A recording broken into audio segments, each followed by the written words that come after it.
Classes और आज जो अपना करने वाले हैं that is different forms of energy.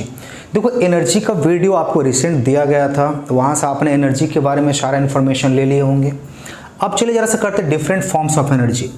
तो डिफरेंट फॉर्म्स ऑफ एनर्जी में जो सबसे पहला हम लोग करने वाले हैं that is the kinetic energy. Kinetic energy, चलिए जरा सा काइनेटिक एनर्जी के बारे में बात कर लें। देखो काइनेटिक वर्ड खुद को अपने आप को, देखो एनर्जी जितने भी फॉर्म्स हैं ना, आप नाम से ही उसके बारे में आधा इन्फॉर्मेशन तो आपको ऐसे ही मिल जाएगा। काइनेटिक दैट मीन्स क्या हो जाएगा, continuously in motion.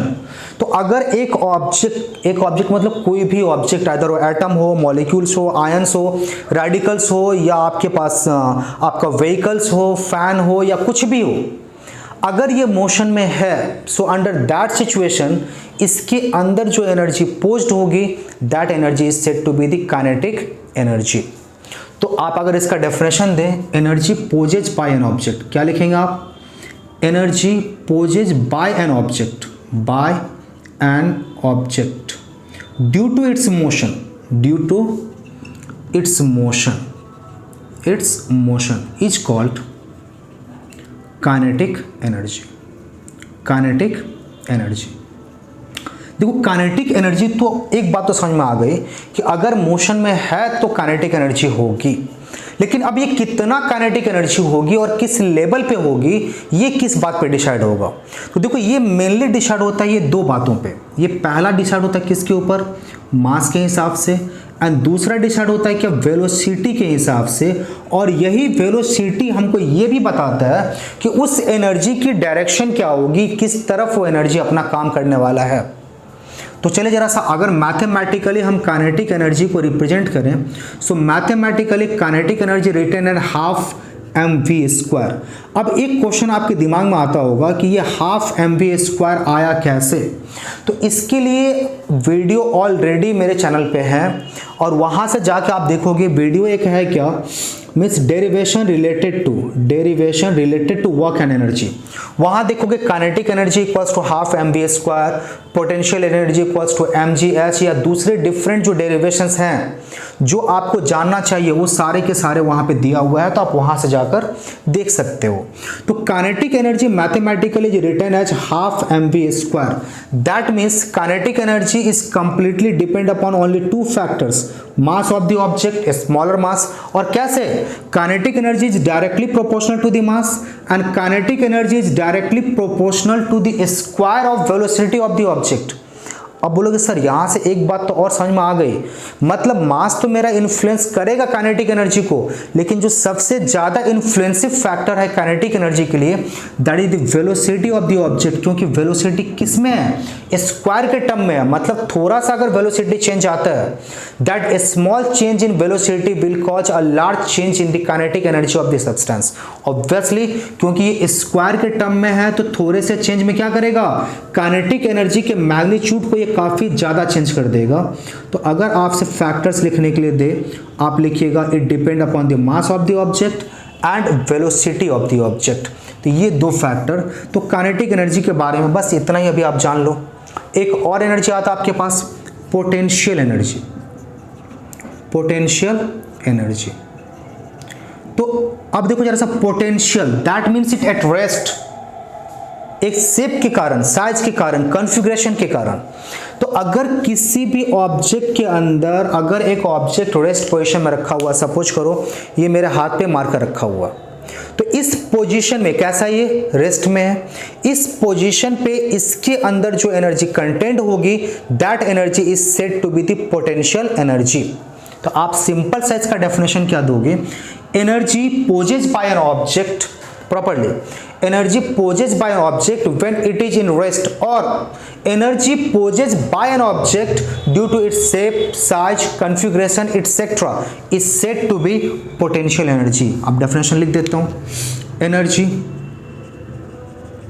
possessed by an object, possessed by an object due to its state of rest, due to its state of rest is called potential energy। या आप ऐसे बोल सकते हैं energy poses by an object, by an object due to its shape, size, configuration etc. is called potential energy. तो potential energy exactly है क्या, तो समझ में आ गया। सिंपल सा अगर हम बात करें तो रेस्ट में ऑब्जेक्ट है, उस समय जो एनर्जी है उसको आपका बोलेंगे पोटेंशियल एनर्जी ना। पोटेंशियल एनर्जी आप अगर देखोगे तो पोटेंशियल एनर्जी भी दो तरह के पोटेंशियल एनर्जी हैं। काइनेटिक इरेज करते हैं। पोटेंशियल एनर्जी को भी क्या कर रखे हैं आपने, दो कैटेगरी में डिमिस क्या कर रखे हैं आप, क्लासिफाई कर रखे हैं। One is the gravitational potential energy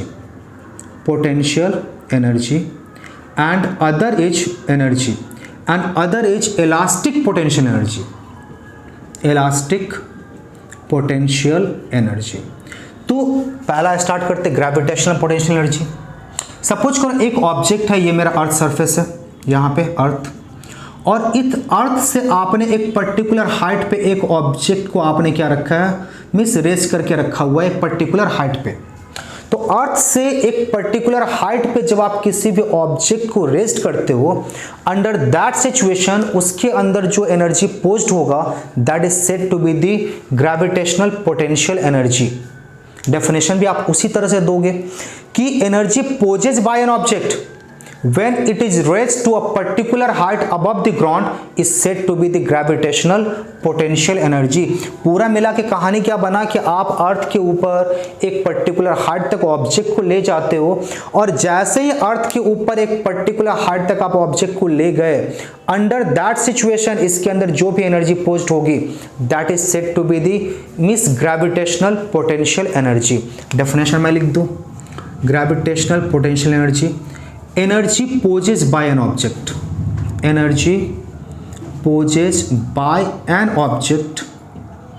when it is raised to a particular height above the ground is called gravitational potential energy, and the gravitational magnitude of the gravitational potential energy, mathematically gravitational potential energy is expressed as U equals to mgh। That means ये आपके पास mathematical relation है, mathematical expression है किसके लिए, gravitational potential energy. और इसके लिए भी देखो एक वीडियो बना है, वहां आप देख सकते हो कैसे U इक्वल्स टू mgh हम लोग डिराइव करते हैं। अब फिर बात आती है क्या कि sir U equals to mgh हमने मैथमेटिकली तो लिख दिया, इसका मतलब ग्रेविटेशनल पोटेंशियल एनर्जी जो है क्या इन सारे फैक्टर्स पे डिपेंड करेगा। ऑब्वियसली अगर मैथमेटिकली आप कुछ लिखते हो, यहाँ आपके पास ढेर सारा स्कोप मिल जाता है, वहाँ से आप डेफिनेशन लिख सकते हो, कैरेक्टरिस्टिक लिख सकते हो, फैक्टर्स लिख सकते हो। तो अगर मेरे हिसाब से आप पढ़ना चाहो तो ये सारा सब कुछ छोड़ देना, जो आपके पास मैथमेटिकल रिलेशन होगा किसी भी एनर्जी फॉर्म के लिए या किसी भी दूसरे चीज के लिए, अगर आप इस बात को गैदर कर लेते हो, बिलीव मी कि आप सारा का सारा टर्म्स, सारा का सारा फैक्टर्स या जो भी आपको रिप्लाई करना होगा उससे रिलेटेड आप सब कुछ कर पाओगे। फैक्टर्स आप बोलोगे सर पहला मास के ऊपर डिपेंड करेगा, और मास के ऊपर कैसे डिपेंड करेगा, directly proportional to the mass. If a mass increases, gravitational potential energy will increase, and if it decrease in mass, gravitational potential energy will decrease. Other one is the acceleration due to gravity। शायद ये एक नया term होगा आपके लिए, बात करते हैं acceleration due to gravity। Second factor क्या है, G, acceleration due to gravity and third factor जो होगा आपके पास that is the height above the ground. ये सबसे बड़ा फैक्टर, आपने कितना हाइट पे रखा है। अगर आप 4 मीटर पे रखे हो एनर्जी समथिंग डिफरेंट होगा, अगर आप 8 मीटर पे रखे हो it will have something different energy. Energy क्या हो जाएगी, डबल हो जाएगी। So height above the ground, तो इन बातों पे डिपेंड करेगा। अच्छा यहां देखो कि नया वर्ड अपने पास आया that is the acceleration due to gravity.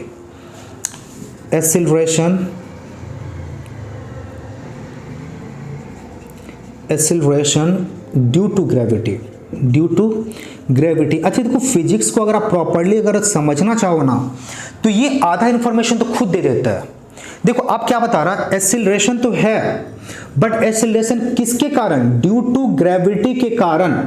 और ग्रेविटी के कारण, अच्छा एक्सेलरेशन क्या था? Change in velocity of an object with time. Acceleration का डेफिनेशन तो याद होगा ना आपको, change in velocity of an object with time is said to be acceleration. लेकिन अब इस बार जो और एक्सेलरेशन होता कैसे था? When ever force is applied on object, जैसे देखो ना आप बाइक बोलते हो ना, बाइक जब चलाते हैं एक्सिलरेट करते हैं उसको, और एक्सिलरेट करने के लिए आपको हाथ से उसको घुमाना पड़ता है, दैट मीन्स फोर्स अप्लाई करना पड़ता है। Whenever force is applied on object, it क्या हो जाएगा? It poses some acceleration, but this time that force is being applied, क्या हो जाएगा? किसके कारण अप्लाई हो रहा है? ग्रेविटी के कारण। और ग्रेविटी मीन्स कौन पोज करता है? आप बोलोगे सर अर्थ पोज करता है। आप सिंपल सा डेफिनेशन दोगे, एक पर्टिकुलर हाइट पे, समझ लो एक पर्टिकुलर हाइट पे अगर आप एक ऑब्जेक्ट को रखे हो और इस हाइट से अगर आप इसको नीचे गिराते हो, आप बोलोगे सर जब ये पर्टिकुलर हाइट पे था तो इसकी वेलोसिटी कितने की थी? इसकी वेलोसिटी 0 की थी, क्योंकि ये तो इस जगह पे हमने इसको रख रखा था, ये रेस्ट में था। और जब ये नीचे गिरने लगा सर, इसका वेलोसिटी क्या हो गया? इंक्रीज करने लगा। सर वेलोसिटी अगर इंक्रीज करने लगा, दैट मीन्स एक्सेलरेशन आया इसके अंदर, और एक्सेलरेशन आया तो ठीक बात है, चलो ठीक है, यहां तक तो समझ में आया। लेकिन ये एक्सेलरेशन किसकी वजह से आया? हमने तो फोर्स नहीं लगाया, एक्सटर्नली कोई फोर्स तो लगा नहीं। आप बोलोगे सर ये अर्थ जो था, ये अर्थ क्या किया? एक फोर्स लगाया। कौन सा force? Gravitation means force of gravity. और इसीलिए इस एक्सेलरेशन को हम लोग क्या बोलेंगे? Acceleration due to gravity. अगर मैं डेफिनेशन लिख दूं, acceleration poses by an object, acceleration poses by a freely falling object, freely falling object due to force of gravity। क्या लिखेंगे आप? due to force of gravity, force of gravity is called acceleration due to gravity, acceleration due to gravity, due to gravity। तो ये आपके पास क्या हो गया? Gravitational potential energy. अब जो हम लोग नेक्स्ट बात करने वाले हैं, that is the elastic potential energy. देखो इलास्टिसिटी, आप हायर क्लास में जब जाओगे, इलास्टिसिटी आपके पास एक चैप्टर मिलेगा, तो इस वर्ड को पहले समझते हैं। इलास्टिसिटी मतलब या तो कंप्रेस कर दो या स्ट्रेच कर दो। दो टर्म्स अभी समझो आप अच्छे से। सबसे सिंपलेस्ट वे में अगर मैं समझाऊं आपको, इलास्टिक प्रॉपर्टी आना मतलब या तो आप किसी को कंप्रेस्ड कर दो, कंप्रेस्ड करके छोटा कर लो, या उसको स्ट्रेच करके उसके साइज को, उसके लेंथ को इंक्रीज कर दो। और अगर आप ऐसा करते हो, so in both of the situation इसके अंदर जो एनर्जी स्टोर्ड होगी, that energy is said to be the elastic potential energy. क्योंकि पोटेंशियल है, वो एक पर्टिकुलर पोजीशन पे रुक जाएगा। आप कंप्रेस करोगे, रुक जाएगा एक पर्टिकुलर पोजीशन पे। अगर आप स्ट्रेच करते हो, इस समय भी, अंडर दैट सिचुएशन भी, ये क्या होगा? एक पर्टिकुलर पोजीशन पे आके रुक जाएगा। तो उस समय क्या होगा? उसके अंदर जो भी एनर्जी स्टोर्ड होगी, इसको आप क्या बोलोगे? Elastic potential energy. और एक बात और समझ लो, अगर किसी ऑब्जेक्ट के अंदर due to application of force elastic potential energy अगर आता है, जैसे उस फोर्स को रिलीज करोगे, ये सारा का सारा energy will get converted into the kinetic energy. और कितना, जितना पोटेंशियल था, all the potential energy will get converted into the kinetic energy if there is no loss of energy in the surrounding।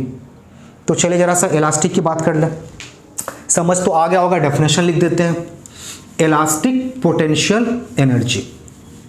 देखो जरा सा, इलास्टिक पोटेंशियल एनर्जी आप क्या बोले? Energy possess by an object when it is compress और stretched. Energy content in an object, possess by an object, कुछ भी लिख सकते हैं। Content in an object, in an object when it is stretched और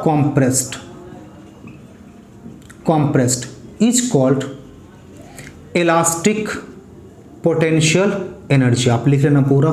अब देखो जरा सा इलास्टिक पोटेंशियल एनर्जी का अगर आपको कुछ एग्जांपल हम बताएं तो एग्जांपल में देखो, अगर आप वो एरो जो खींचते हो तो जब आप खींचते हो तो उस समय जो एनर्जी उसके अंदर कंटेंट होगी दैट इज क्या होगा, इलास्टिक पोटेंशियल एनर्जी। आप एक रबड़ ले लो, उसको खींच के लंबा कर दो, स्ट्रेच कर दो, इस समय इसके अंदर जो एनर्जी होगी that will be the elastic potential energy.